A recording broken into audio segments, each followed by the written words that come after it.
آره دیگه بدونم یه بار دیگه بزر فیلم میگم آش دادن PS4 روشن مونده.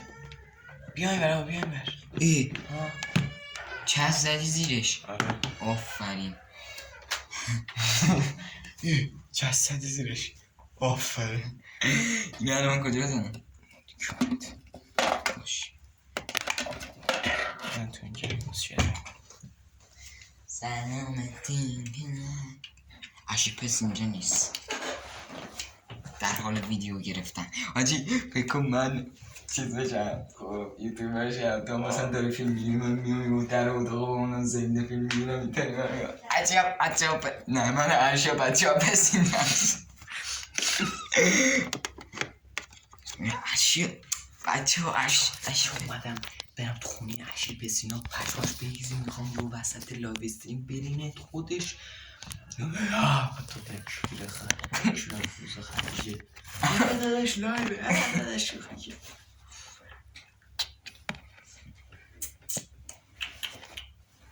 اینجوری دکمه کنش روشن کردن نه روشن مونده دستگاه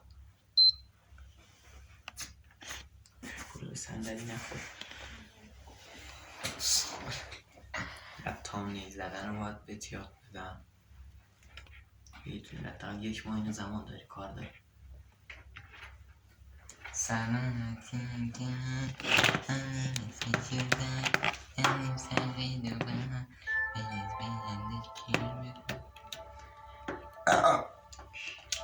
حالا با تو نباید همه دارم بودم بزنیم مجبوری هم باید بودم بزنیم کیری بابا خوش نده سابسکرایب هم میبینن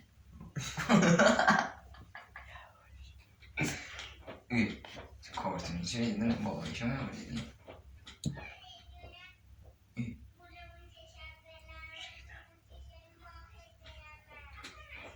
خب صدای کیه؟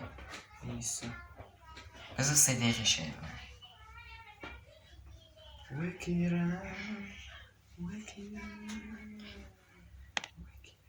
اینا رو بیا الان بچسبونیم به مامانت بگم الان دیوار میگه نه بذار فرد نمیزن حالا من بهش بگم اجازهش میگم نمیخواد خودش بذار با خودش میچسبونه نه پس با خدیجه بابا گوه نخواهد سابسکرایب هم میفهمن اسم مامانم صوفیا بزنی قمر مریم جیران یا اسم اکرم اشرف موسومه یو خب 3 دقیقه و 3 ثانیه